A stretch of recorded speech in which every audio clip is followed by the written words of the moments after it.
And our first item on our agenda for tonight is the proposed harbor management strategy. City Manager Kevin Ramsey is down at the podium with some guests. I'll let you introduce them, Mr. Ramsey.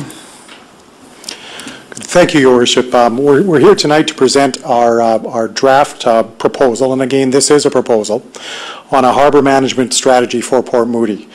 This is really in the early stages of this proposal. We have not finalized anything, but we have explored a number of concepts over a number of months. This has actually been going on for over 2 years. The team that's been working on this from Port Metro Vancouver, we've had Peter Exotta, who's the VP for Port Metro, Natalie Anderson, Marine Operations Specialist, Chris Wellstood, the Harbour Master for Port Metro, Naomi Horsford, who's the Municipal Executive Liaison, and with Port Moody, we've had myself, Maxwell Ridge, Neil Carley, Ron Higo, Tim Savoy, Paul Rockwood, and Leslyn Johnson, all of us working on this, which sounds like a lot of work, and it has been, but there are a lot of intricacies just to get to this point to present an option to Council. Today, first, Mr. Exotta will present the background from a Port Metro Vancouver perspective. Very great information, and they have some software they'll show us on how they manage the port. I'll provide detail of the proposed plan itself, and Leslyn Johnson will detail the proposed consultation process. And again, this is really the formative stages of looking at this. What we're looking for is good committee of the whole conversation and good questions as we consider moving forward to public consultation. Mr. Exotta. Thanks, Kevin. Mayor Clay, members of council and staff, thank you for the opportunity to come and talk to you today about the harbour management plan or strategy. My presentation will be brief because I think a lot of it is something that Kevin will be covering in more detail. I do want to say, though, that Port Metro Vancouver appreciates the opportunity to come before you. We think that this harbour management plan, while it's a pilot project, is the outcome of some values that we share with Port Moody around collaboration. And it's also an indication, as Kevin said, of something that's been in the works for some number of months. Some would say many months. I think we've started to make some real progress in the last 18 because of concerted effort on the part of the folks around the table now. So if I can go to the next slide, we'll provide a brief overview of the port. You have to listen to the commercials for a couple of minutes. And then we have, and we've planned to depend on some technology here, so we're hoping that that works. We wanted to show you what the port uses as one of its primary tools to manage the vessels of interest. One of the first Asia-Pacific Gateway and Corridor initiatives was the amalgamation of the 3 former Lower Mainland Port Authorities. That means we have 16 relationships with municipalities. I'm pleased to say that the one with Port Moody, we believe, is one of the, if not the strongest one, and so we're very pleased to be working with you on this initiative. In addition to the 16 municipalities that host port facilities, we also have 1 Treaty First Nation in the Tawasin First Nation, and of course many overlapping claims over the port's jurisdiction by other First Nations. Under the Canada Marine Act, and perhaps just a reference point here, our responsibility is to intervene when a vessel becomes a hazard to navigation. Therein lies part of the challenge in trying to find a path forward on this initiative, and one that I'm pleased that we are starting to make some or have some success on. The tools that the port uses to manage its jurisdiction from a navigational perspective is a photograph here of our operations center, our current patrol vessel, and the design of the new patrol vessel that we're going to be taking delivery of in 2014. So we've got a significant transition over the last 24 months in particular of being an all-water presence to a combination of technology through our operations center. That's cameras and a whole bunch of other things that we'll try and demonstrate here now, if we can switch to that.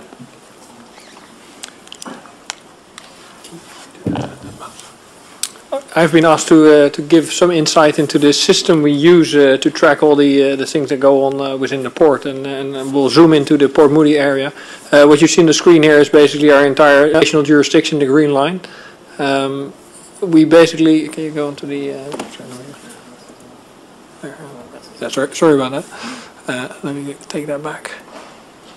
So you see our full navigational jurisdiction in the green line outlined here. Within this system, we monitor and track all kinds of things, and we monitor and enter all kinds of data in it. I'll give you an overview of all the things that are currently happening within the port that we're managing, and I won't go into detail on all of these. But you can see rail stuff going on, the groundings, and all the way at the bottom the vessels of interest, and that's basically what we're here. That's the vessels that we see out in Port Moody, and that's what we're here for. So if you look at this this map, you can see throughout our jurisdiction there are all kinds of locations that have these vessels of interest. Vessels of interest are basically the vessels, the pleasure craft that are not derelict, that are fair vessels, but are basically anchored in a location that does not necessarily represent a marina or a location that they should be anchored in. So if we move into the Port Moody area, gives you a better feel of what we actually track related to these vessels. So I'll just pull up one and I'll open the incident report.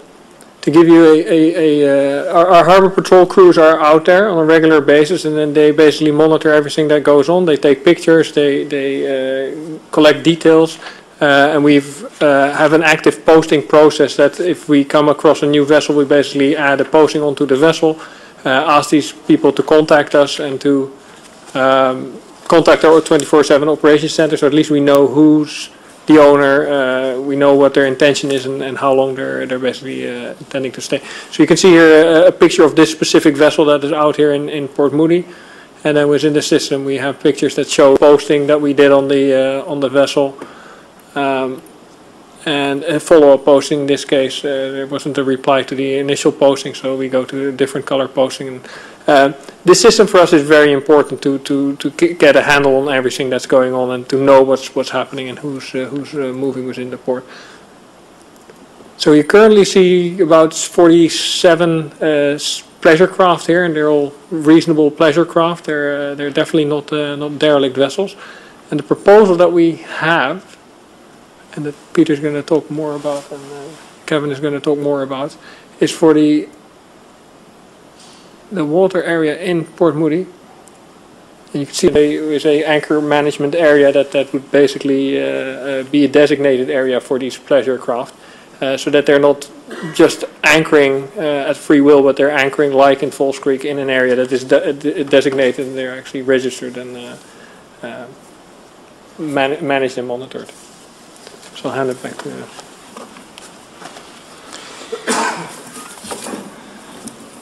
So as Chris has indicated, there's 40 to 50 vessels in Port Moody Inlet that have been kind of the subject of some scrutiny over the last 24 months. A number of them have been dealt with. I think the next couple of slides just are a few examples of those incidents that have caused some action, and of course something that we hope not to be in a position to have to do, but we want to be in a position to make sure this doesn't happen. If it does, know who the registered owners are of these vessels, and someone that we can hold accountable, particularly for the cost exposure that we would face in these instances. So we began, as Chris said, a series of posting notices for vessels in Port Moody. A good proportion of the vessel owners or structure owners have provided contact information to Port Metro Vancouver. So you can see we're building that database, and that will be a primary tool that we'll use in partnership with Port Moody folks to manage what's going forward. This is an overview of the timeline, really just to say, once again reiterating what Kevin has already indicated. We started this process some time ago. Honestly, I don't think we made a lot of headway early on, but really have started to get traction here in the last 18 months or so. And while this is something that we know is a concern of the community, we look forward to working with you to resolve it, and hopefully using that as one of the tools that we're going to continue to enhance a relationship between Port Metro Vancouver and a very important community in Port Metro Vancouver. So thanks, and I'll turn it back to Kevin.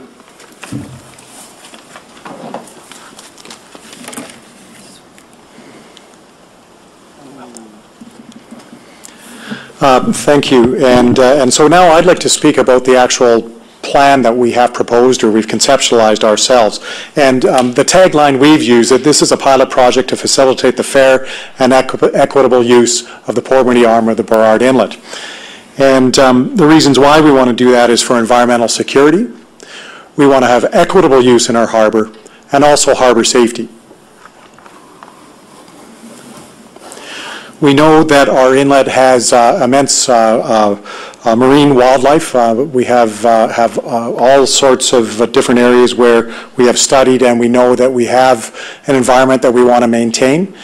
And that one of the main reasons why we want to make sure we have a strategy that that doesn't have some of the consequences that can affect our wildlife. We have recreation also in our harbor that we utilize on a regular basis. The Sailing Club and a number of different organizations regularly use our harbor for a number of recreational reasons. But there are some historical issues that create some angst with ourselves, with the community, and of course with Port Metro Vancouver.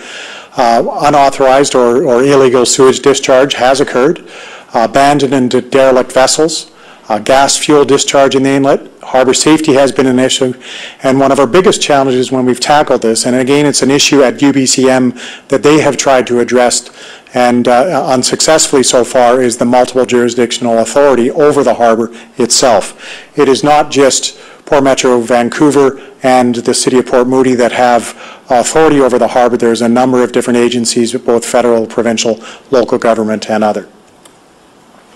So the framework at our conceptual stage is the parties are the City of Port Moody and Port Metro Vancouver.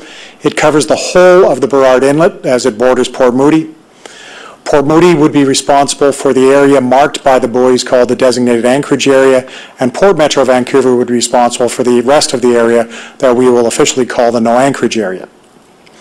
The type of agreement is fairly simple. The Port would grant Port Moody an exclusive license to occupy the DAA, the designated anchorage area, but retains the right to enter at any time for any reason. The period of this term, it's a 5-year pilot beginning January 1st, 2014, if we're ready. But the notice of agreement for termination can happen without cause of 90 days in writing by either party. If there's a contract breach, then other conditions come into play, but we do have that ability.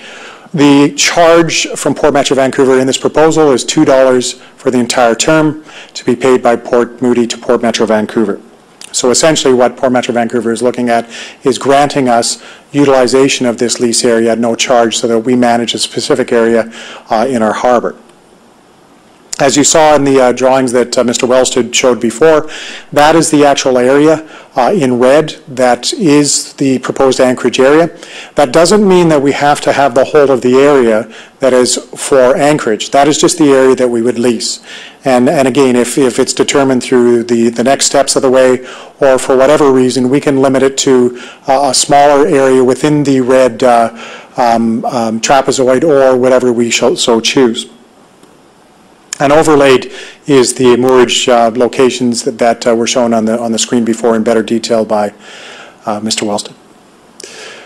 So responsibilities in our proposal. The day-to-day operations of the designated anchorage area would be by Port Moody. We would be responsible for moorage fees, maintenance processes, moorage durations, and vessel removals. We would maintain and replace the marker buoys. We would adhere to all the applicable laws, which would be, in our case, bylaws that we would set in place. We would purchase and retain specific insurance for this, which we have looked at the cost for that. We would ensure environmental security and regulation and provide a safe work environment for anybody that was working within that area.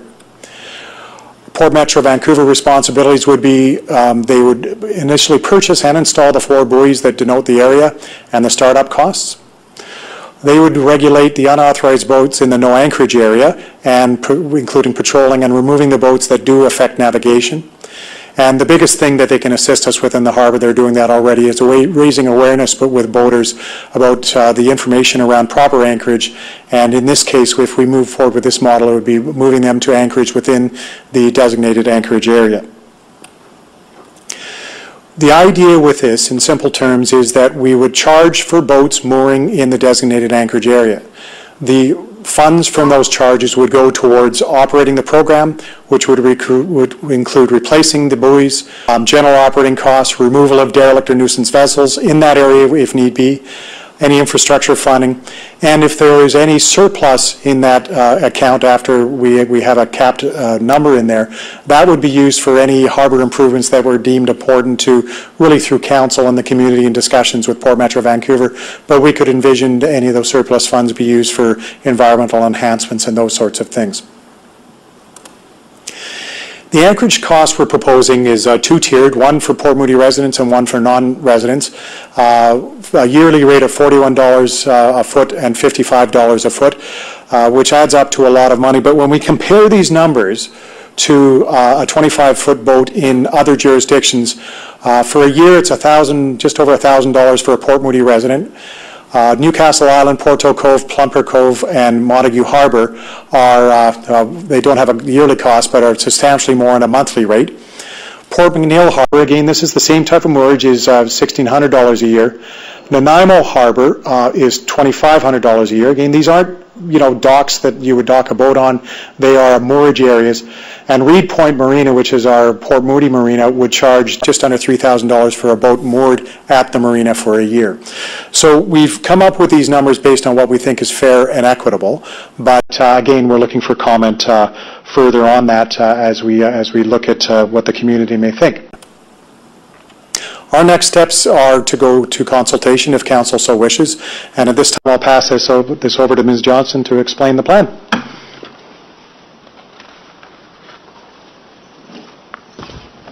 Thank you, Mr. Ramsey. Good evening, Mayor Clay and members of Council. I'll be speaking to the points that are noted in Appendix E of the Council report. In terms of the scope of the public consultation, we are proposing something that is quite focused. Overall, the goal is to consult with stakeholders to get their feedback on whether Council should be implementing the proposed DDA with Port Metro Vancouver in time for the 2014 boating season. Stakeholders. The stakeholders identified in the plan are those that we feel are most likely to be impacted if a DDA does become operational. We've noted that those are likely to be Port Moody residents who own boats, Port Moody waterfront property owners, Tri-City residents who own boats, Rocky Park and Old Orchard Park users, past and current boaters who are anchored in the inlet, a few businesses, Reed Point Marina, Ioka Boat Club, Flavel Mill, and Pacific Coast Terminals. The list is not exhaustive. Staff will continue to be on the lookout for any other stakeholders that we feel may also be impacted if this does go ahead. The key issues that we have identified include it's a public consultation that we feel that it's necessary to have a large public education component that would provide stakeholders with background information on the current situation, and it would also outline the program that the city and the Port Metro Vancouver have developed and are proposing. The points, there are 11 key points that we noted, and that's in the plan that you have. I won't go through all 11 of those at this moment, but feel free to ask me any questions that you might have on them. The staff are considering collecting feedback from stakeholders through an open house held at Old Orchard Community Centre and an online engagement which includes a survey. So this would be a project page on the city's website with a survey attached to it. The communication channels that we have include some of those that we've used in past consultations, media releases and PSAs, project pages on the city website, promotion and social media, display ads, signs and billboards, and direct mail to waterfront homeowners, the boaters, the businesses that use the harbour, and direct mail to interest groups such as the Ioka Boat Club and Reed Point Marina.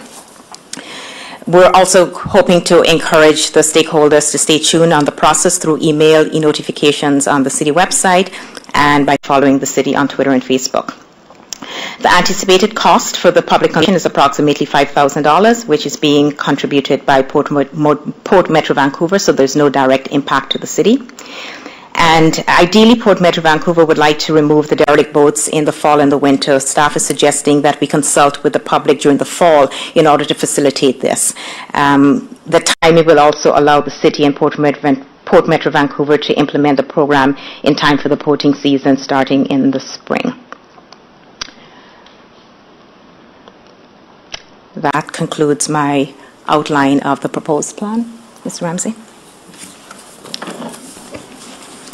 Mayor and Council, in conclusion, this is a draft. This is a proposal that we want to talk about with you. A great deal of work has been put into this, and the real work has been done to make sure we can actually do this.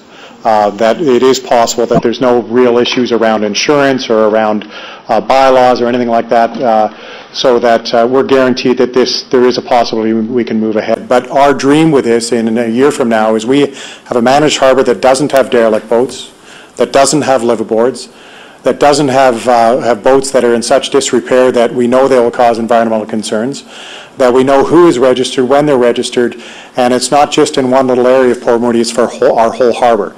And in a year from now, we feel we'll be much better served for our community in ensuring we have a safe harbor that's partners on recreation use, on environmental concerns, and on good control of the waterway, which we appreciate. And at that time, we have a number of us here who may answer questions who've worked on this, but we look forward to any questions from them. They're coming. Councillor Elliott? Yes, thank you. I take it DDA and DAA are the same thing, because they're mentioned throughout the whole presentation here as DDA and DAA for the item. Your Worship, through to Councillor Elliott, we call it the designated anchorage area. Right, DAA, but Yes. yet DDA is mentioned throughout this whole thing too. I'm not sure if I caught that. So. Well, it's everywhere in this thing I have. It may be the consulting portion of it. There. Okay. As long as it's the same thing, that's all I want to get at. But and another one is, my other question is the buoys. They're pretty secure. As far as theft, or because a lot of people, I'm sure, would just love to scoop those up and take them away with them. And could you let me know how secure those are? Mr. Wellstood is an expert on this. Boys. No, I don't see people take off with these boys. Basically, Oh, they don't. They will be secured to the basically a big clump weight on the seabed bottom and. Yeah. Okay. Because I have a place in the Gulf Islands, and there's boys all over the place one night, and the next day they're not there anymore. So I was just curious. We if this would monitor happen. the port on a 24/7 basis, so it would be interesting to see somebody come in and actually snatch up the boys without anybody knowing about it. So I can't see it happening. But. That's fine. Thanks. You answered my question, right? If you're standing at the podium, could you ensure that we can hear you in the microphone, because the audio doesn't get picked up otherwise? We're having trouble with that. Councillor Small. Yes, I have a couple of questions, please. You said there are 36 out of 52 boats that have responded to your notices. What do you do about the 16 boats that have not responded?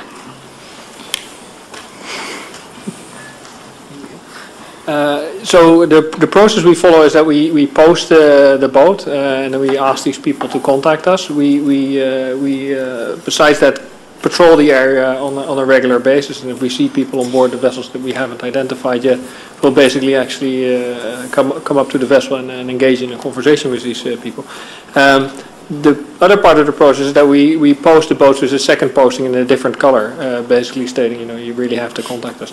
The problem most of the time is not that these people don't want to contact us, they just are not visiting their vessels.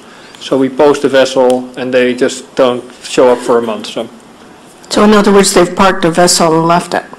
That's exactly what's happening. And of the 36 responses that you got, how many of them live in Port Moody? That's a good question, because we don't track where they live. We basically just track their contact details, and so we haven't unless you have no. So we don't really track if they're Port Moody residents, yes or no.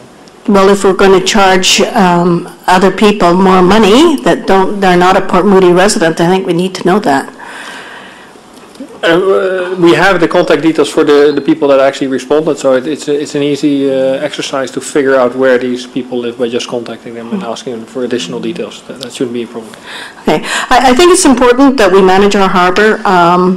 How do we make them comply that they don't dump sewage in our harbor? Well, that's the whole reason for this this harbor management plan. If people want to actually stay within the harbor, they have to register with Port Moody, and there are rules and regulations that surround this registration. So it all starts with knowing whose boat is parked in your harbor, and if there's an issue, you can relate it back to the owner. So And basically, we'd probably have to monitor on a daily basis of the ins and outs of people? Basically, you would state that liverboards are not allowed within your area, and they're basically not allowed within the port's jurisdiction. It would deter people that liverboard to park in that area, and they would move to somewhere else. Your Worship, I can respond further. We have looked at what others do, and they've got the same instances in Nanaimo Harbour and Vancouver and in Falls Creek. And how it's dealt with is at the permit stage. So if someone wants to moor in the designated anchorage area, the DAA, then there's terms and conditions to that. One of them is they can't dump sewage. They can't anyways, but we'll be as best we can in educating and informing at that level. People can choose to dump their sewage whenever they want, and there's nothing we can do with that. It is extremely difficult to catch them. And we won't be out there patrolling every minute of the day to see that, because most often you won't even see that anyways. But there are a number of pump out stations that are available to boaters that they can use, and part of our education will be making sure they know where those locations are. Okay. So the derelict vessels that are moored in the harbor, how do we get rid of them? Through to Councillor Small. Our plan with the registration is as we blend this together, going over from essentially Port Metro jurisdiction to the Port Moody jurisdiction, we'll have to deal with those. And the posting is the first two steps along the way. And the next step will be figuring out exactly how we move the rest on. What we've got from our legal counsel on this is there are certain methodologies, and it's similar to somewhat similar to some of the cases we see where there is an abandoned car, things like that. You can impound, and you can do that under certain terms, but there's certain notification periods that you have to be obliged to provide. And so that's the detail we'll work out. But the idea that we've talked about is we want to start with the designated anchorage area as with a blank sheet, that everybody there, we know who's there, is registered and ready to go. Otherwise, it starts off with a problem for both Port Metro Vancouver and for the City of Port Moody. Okay, thank you. You've answered my questions. I think it's a good idea. Thank you, Councillor Glumac. Yes, I actually don't think this is ready to go to public input yet, in my opinion. And I'll tell you why. We go through some detail as to what our commitments are as a city and our little square or rectangle, but there's still a lot of ambiguity in terms of what Port Metro Vancouver's commitments are. I know for a fact that people will be asking that question, right? Okay, so a boat goes outside of the rectangle, and it says in here that Port Metro Vancouver will only remove boats that affect navigation. So it's outside of the rectangle and it doesn't affect navigation. What happens to it? If they're dumping sewage outside of the rectangle, what happens to it?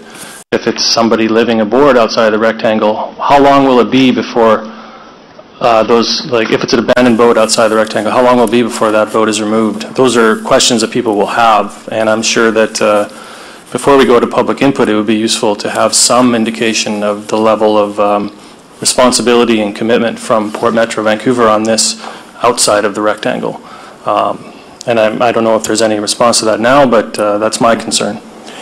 Your Worship, my understanding, and I can pass it over to Port Metro here now, is that by designating the no anchorage area specifically gives Port Metro Vancouver the ability to manage at a different level than they do today.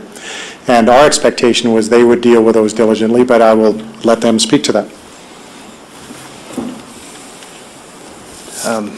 Appreciate the question, Councillor. I think the focus of the program is really to bring a greater level of diligence to a part of the port's jurisdiction where we have a community partner that can help us exercise that. Our experience is where we focus our energies, frankly, part of the challenge will be the vessels will leave and go to another part of the port's jurisdiction. So we're confident that by working with your staff on an appropriate process that respects some of the concerns that you have, that by and large folks will abide by those rules, and frankly will probably chase the problem to Belcarra or somewhere else. Our objective is to start here, fine-tune the program, and likely extend it to other parts of the port's jurisdiction where we have a community partner that also wants to exercise that. I think it's a cautionary note, though. We may have someone that wants to challenge our ability to do this, and what we're saying is, in a structured way, we're prepared to go down that path with Port Moody.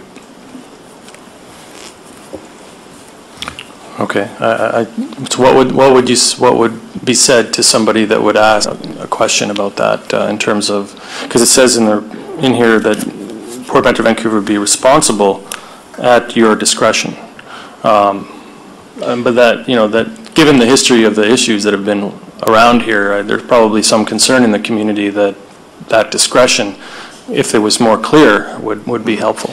Well, I mean, I think as we approach that consultation phase, we'd be guided by Kevin and other members of staff in terms of precisely how to position that. I think one of the reasons we're here tonight is that we're satisfied that there's good intention and goodwill and enough structure on this to allow us to take the next step, or we're seeking permission to take the next step. Exactly how we ask to, whether the boat is in that designated anchorage area or outside of it. If it's in a no anchorage zone, what we're saying is we'll bring our resources to bear to bring to the attention of those folks that are in there in a manner that breaches the conditions that we lay out. The fact that they must comply or move to another part of the Lower Mainland or outside of Brown Inlet to anchor. Okay. Well, I guess it's one of those things we'll have to wait and see how it goes. I did have another question on a different one, but I'll let some of the other councillors speak first. Sir Roy? Yes, thank you, Your Worship. The report alludes to infrastructure funding, and I'm just wondering what type of infrastructure might we be looking at? Are there docks? Are there piers? Is there access to Old Orchard Park because of the proximity of the DAA being considered? What does that really look like for infrastructure? Your Worship, through to Councillor Roy, we've contemplated infrastructure in the report. It's really the infrastructure, which is the buoys and anything else that goes with managing the area. But we have had discussions of potentially expanding this program and looking at our Rocky Point Pier. Do we want to include that as part of our management area? Because right now it's really not, or there's restrictions on that. And again, I think that's down the road from now. But initially, this project and the infrastructure that goes with it is the buoys and any other related postings that we'll have at our Rocky Point Pier and other things to keep the program in place. Okay, so docks and piers are not being considered? Not at this time. Okay, got it. And secondly, with regard to the extended parking, if you will, I know that with the 36 respondents, they're already not mooring their boats. Excuse me, my voice is terrible, but they're already not mooring their boats at Reed Point, as an example. And I know that in this report there are much more desirable prices.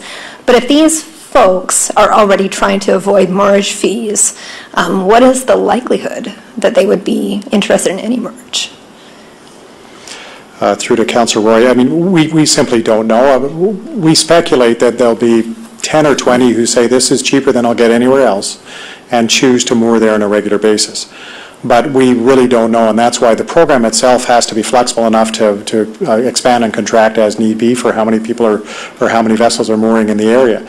But the goal is to have everybody treated fairly and to make sure that that people know the expectations and can compare to other prices. And if they choose to move their vessels to a location that has no moorage charges and is not in control of any jurisdiction, then we can't control that, and that's where Port Metro Vancouver comes in with their inventory of boats, and they can follow them and work with the communities that they may impact down the road.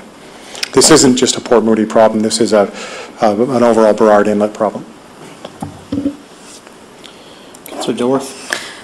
I'm going to look at this from a bit of a different perspective. We see this as managing a problem that exists. I could actually look at this as now Port Moody is providing service to our residents that we haven't before. And let's play devil's advocate. The schematic that I saw up here saw 42 spots for boats. Is there something within this plan that would allow someone who's parking at Reed Point Marina to go, wow, I've been paying $3,000 a year, I can now park out here for 1/3 of the cost? Have we addressed that possibility that this is actually going to attract attract more Port Moody boat owners to moor their boat outside their backyard where they can see it?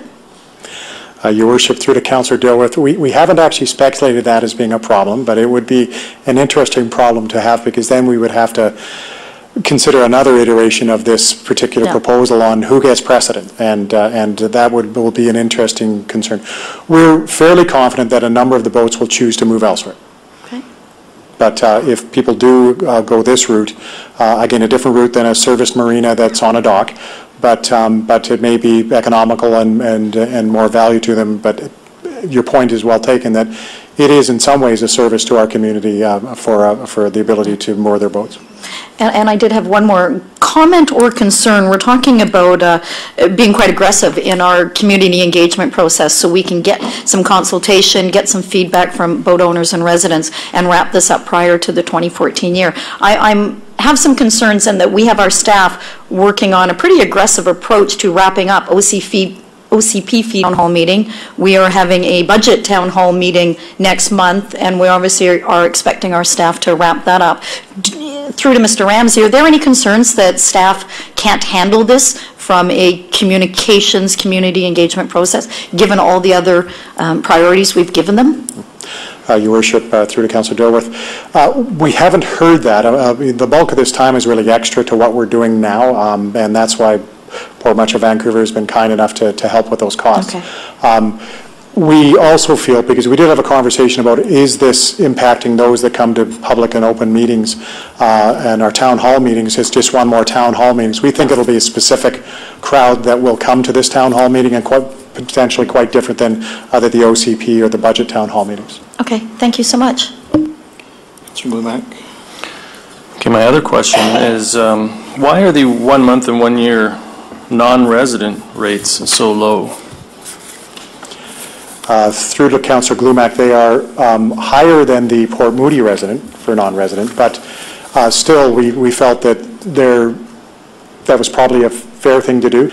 To Councillor Dilworth's point before, if we're oversubscribed for this moorage area, then we likely have to revisit that and potentially restrict it to our Port Moody residents. But again, we're not going to speculate on that before we talk to others and see how that occurs. But if we had the cost the same as, say, Reed Point Marina, then I can't imagine anybody who would rather moor in our designated anchorage area versus Reed Point Marina at the same cost, because they provide a much higher level of service. There is a small month or a multi-month waiting list, but there are spaces at Reed Point Marina. People can choose to moor their boats there. Well, I guess specifically, you know, the monthly rates, you know, and all of the other examples, like $360, $500, $300. Well, Reed Point is a marina, but the other ones are anchorages, and but we're only doing $250. So for some reason we are making that lower, and Newcastle Island, places like that don't even allow yearly anchorages. So I was just trying to understand the rationale of being significantly lower than those other ones. Through to Councillor Glumac, I think we just took a percentage higher than what we thought would be fair and equitable for Port Moody residents. Oh, okay. Similar to some of our other programs. Wow. Okay. When we're ready to make motions, I'll probably make a motion in that regard.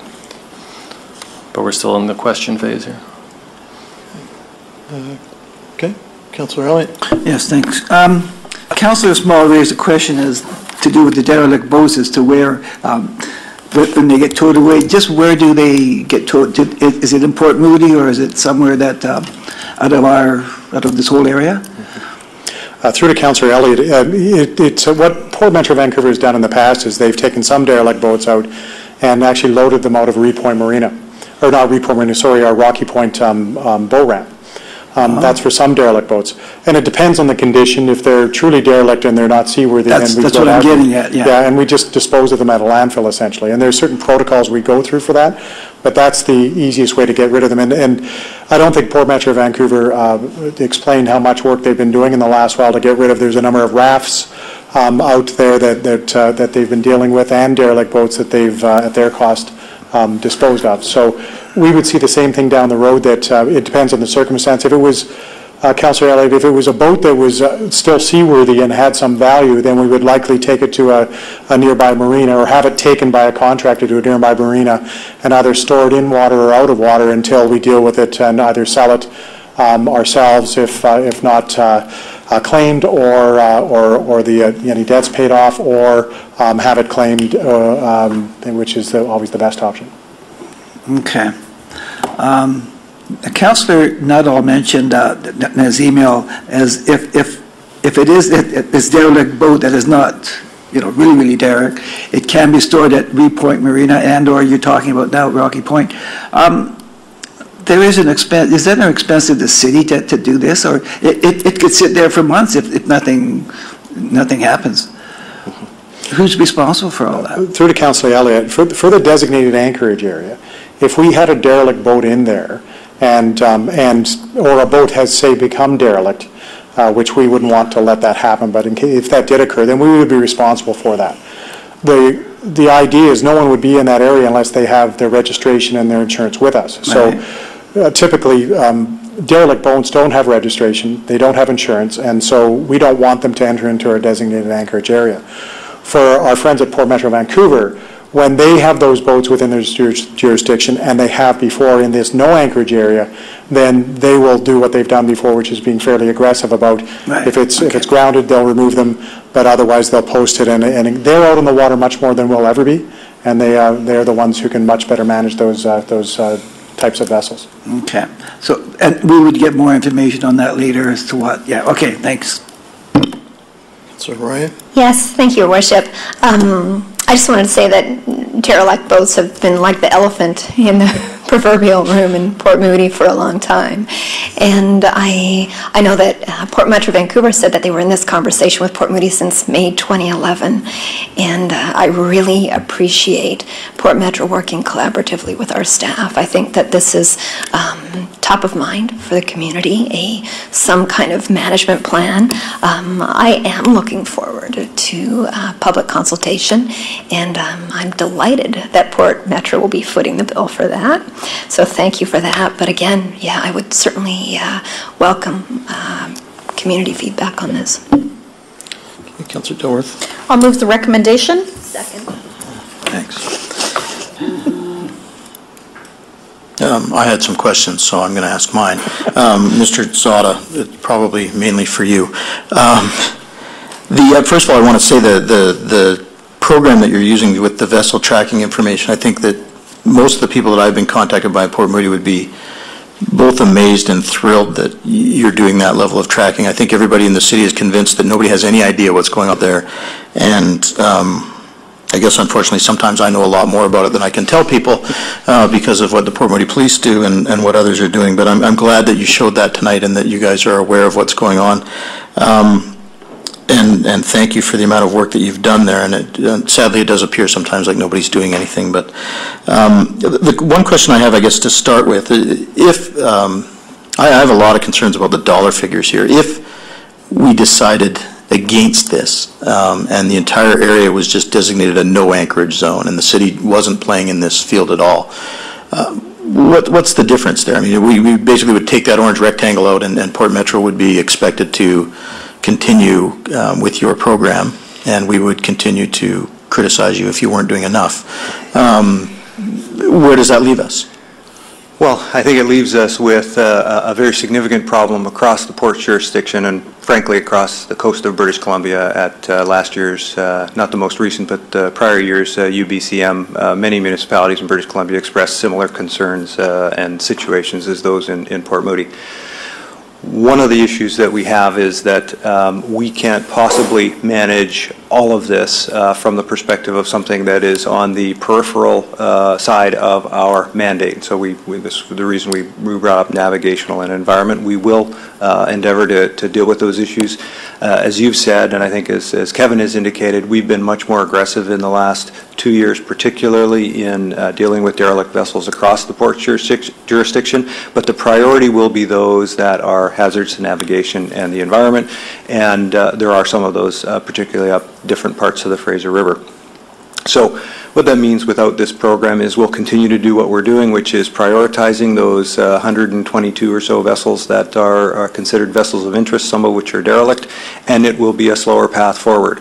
One of the things I think we do need to work on with Port Moody, having, I'm optimistic that this will work and will not expose either the port or the city to tremendous cost. There will be some staff time and probably some cost in dealing with those exceptional circumstances.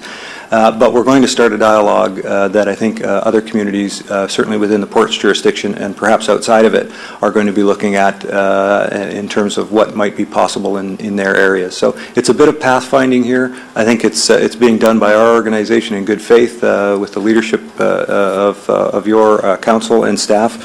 And so the framing of it as a pilot project is precisely accurate, I think, in this case. I am optimistic, but we have to see where we get to. So one of the concerns I have is $1,000 a year, and one removal could potentially run us $10,000. How are we expected to recover that? That'd be 10 years of moorage before we would recover those costs.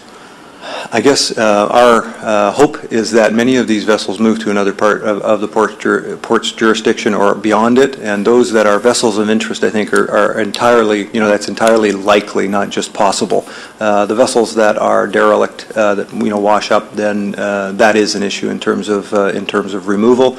Our hope, as I think Kevin has indicated, is that we build a bit of a reserve and get into a rhythm around just what is the likelihood of vessels needing that level of cost to deal with. But I think the combination of the attention by our patrol crew along with your staff in encouraging the right kind of behavior, we can avoid those costs in the future. Up front we may have to deal with something, but we'll find that out as we embark on this program. Probably, Mr. Ramsey, there's a number in this report of $5,000 to $6,000 cost, although the port has said that their buoys are $1,000 each, and your diagram had up to 30 of them. Clearly that's not a $5,000 cost. I'm super concerned about the liability of a mooring buoy. A commercial mooring buoy has a very heavy weight on the bottom. It's very properly hooked with chains and wires and everything else in case somebody ties a 40-foot sailboat to it that takes a whole lot of windage and blows it off its buoy. So I don't see that there's any possible way we can put a number of buoys out there for $5,000. Is this plan thought to be starting with 5 or 6 in that area and then maybe ramping it up as the years go by, or is this some miracle buoy cost that I don't know anything about? Your Worship, I don't know if it's a miracle buoy, but there are no buoys except for the marker buoys in the 4 corners. Oh, so they wouldn't tie, they would anchor themselves? That's right. It's a designated anchorage area, and part of the permitting process would be they'd have to sign off that they have appropriate anchorage or appropriate anchors for the intended purpose. Okay, so then when they do wash up at the beach down the road, they're no longer in our anchorage area, of course. Are they back in Port Metro's jurisdiction now, or is that something that, because they registered with us, that we're expected to take some responsibility for? Your Worship, because I have the mic, I will say that would be Port Metro Vancouver's issue. I'll just turn the mic off before they get to it. I think the most important part here is that anybody that enters the designated anchorage area is registered, is required to carry insurance, and is known. So if that vessel would drift outside of that area and goes on the beach, you know who it is, you know where the guy lives, and you have the contact details of his insurance papers, and you basically deal with it through the insurance. What we have there out there today, we don't know who these guys are. The boat sits there, it washes up ashore, and the person decides to walk away from it. Nobody knows whose boat it is, and it's back to us to solve the issue. So the structural solution here is people that are within that area are registered. We know who they are, there are requirements to have appropriate gear on board with them, and they're required to carry adequate insurance. And it is maybe, and I just want to take the opportunity, a little technical detail. When we talk about this designated anchorage area, it's actually in an area in Port Moody that has the appropriate draft to anchor these vessels. If you go out further, it's too deep for these vessels. If you go out closer to the shore, it becomes too shallow. So this area has been, that's why the entire box is in that area. That's actually the only sort of appropriate area for these vessels to anchor. Okay. and you could see how many of them were outside of that appropriate area in the satellite photo, or the topographical photo. And the last point, I think, building on what Councillor Roy was saying, a number of these people now paddle their dinghy to shore and hide them underneath the trees at Old Orchard, where I guess they think they've got us all fooled. Or they take them over to Rocky Point, and we see them going in there with dogs and other things. What is the plan for access to these? If we're doing some management there, and it doesn't sound like there's any plan for the onshore management, what are we missing here? What don't we know? Or in fact, is there no plan? Your Worship, I mean, there isn't a plan specifically for that. We feel that when we get it registered, and registration includes that there's no liveaboards, then if people, whoever they choose to go and visit their boats, we want to make sure we manage that in an appropriate manner. If they are using our parks or our facilities to hide their boats, and we'll deal with that, but it's really a different issue to us that I hadn't realized that we may have to address. I think part and parcel is some of the changes at Rocky Point, and right now we have boat trailer parking. We don't have a launching fee, so people come down and they have a car topper, they don't feel they have to pay a launching fee. They're not allowed to park there if they don't have a trailer, so they kind of end up in no man's land and getting to and from their boat. You know, maybe it needs to be $14.50 a day if they want to bring their dinghy down or something, but I suspect these are all things that will. The one advantage we have is we have a very educated marine population over on Alderson and Ioko Road that when we do go to consultation will help us with that information. Some of them are paddling out from their dock, I'm sure of it. And some of the other stuff, and maybe where Councillor Glumac is going, I don't see any reason we would even have a yearly rate for non-residents, but I think those comments we can deal with if we see if this thing has any legs at all after it goes to the public. So, Councillor Glumac. Well, you just touched upon one of my questions right there. Well, maybe I won't make the motion then, because I mean the point is that we're going to the public, and the public will probably say, well, you know, that's too low or whatever. I think it is too low, but I would like to make a motion. See if council agrees that, because we have a motion on the table right now, and I would like to make an amendment to that motion in regards to the fact that what we're embarking on here is sort of a new paradigm, and you know, the way that derelict boats have been managed in the past is on the priority basis that you described. But now we're kind of embarking on a new thing, and it seems to me that it would be worthwhile to specify some clarity around removal in this area, so that if it's successful and people are very aware that, you know, if you don't follow these rules, there will be enforcement.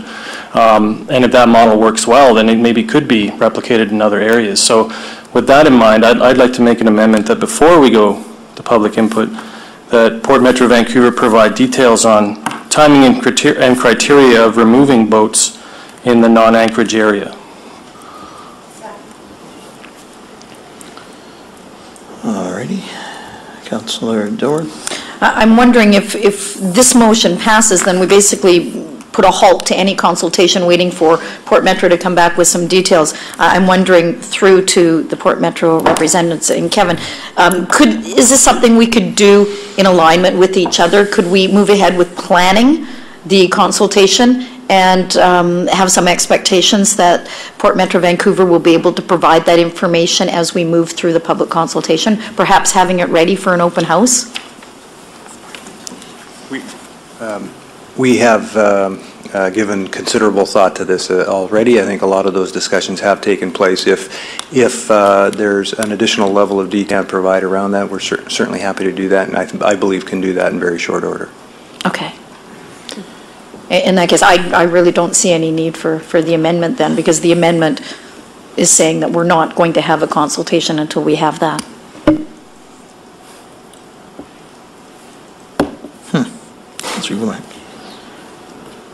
Go ahead. How then should I introduce this if I can't do it as an amendment? It's the request for. I think you just have to change the wording and say, instead of saying prior to, saying that included in the public consultation will be the information from. So okay. that we're not stopping it. Yep, that sounds good. It's a friendly amendment to the amendment. Okay, are we okay with that? Okay, I'll call on the amendment, then I'll call a question. All in favor? Any opposed? Seeing none. And I have one other request, and Mr. Exotta, when we were at UBCM, and you were talking mainly about the Fraser River program, I believe what you said is that False Creek is a Transport Canada managed harbor, not a Port Metro Vancouver managed harbor. Is that correct? The authority that was granted to the City of Vancouver to manage False Creek was given by Transport Canada, you're correct, right. Because it was not, I think many years ago it was part of the port's jurisdiction, but it was returned, for lack of a better description, to Transport Canada, and the City of Vancouver wanted to take greater control of that, and so did that through an amendment to federal regulation. Right. So knowing that neither of you is either of those people, but could I ask between the two of you that we provide some information to the public here as to what has happened with that program in False Creek? How many boats has the city had to recover, and what have their costs been? What's their sort of annual revenues, rough terms, stuff that we probably could find on the internet, but I would think that between the two of us we have better access to that, because I think that's loosely you're basing this program on what's going on in Vancouver, and we can ask for some political commentary on our side from the mayor and council in Vancouver, but I'd like to get the staff level details if we could round some of that up, because I think the residents would take some value from that as well. And I'll just ask if we can do that. Absolutely. In fact, I think we have lots of that information already, but we're happy to package that up and present it to staff here at Port Moody. Okay, great. Councillor Glumac, your beeper's back on. Yeah, so I did have one more question. I'm sorry. The stakeholders listed here, is the intention that only those organizations would participate in the public consultation? I heard Ms. Johnson say that they're constantly evolving the list, looking for new participants as they identify them. Right. So does that mean like any interested resident in Port Moody can attend public consultation? Through your worship, yes. We will be making a full consultation. The ones that we have indicated here are the specific ones that we think will be impacted, but it's not an exhaustive list. We will be, I guess, consulting with all Port Moody residents and businesses. It'll be an open public. It will be an open public put consultation. a notice on the website, notice in the paper, feedback on the website. Absolutely, sort of yes. Okay, thanks. Yes, our social media guy is nodding over there. Okay, so with the motion on the table, with the pretty friendly amendment, I'll call the question. All in favor? You voting in favor? And any opposed? Seeing none. Thank you. Ladies and gentlemen, thank you for taking the time on this. It's a long time coming. I think we agree.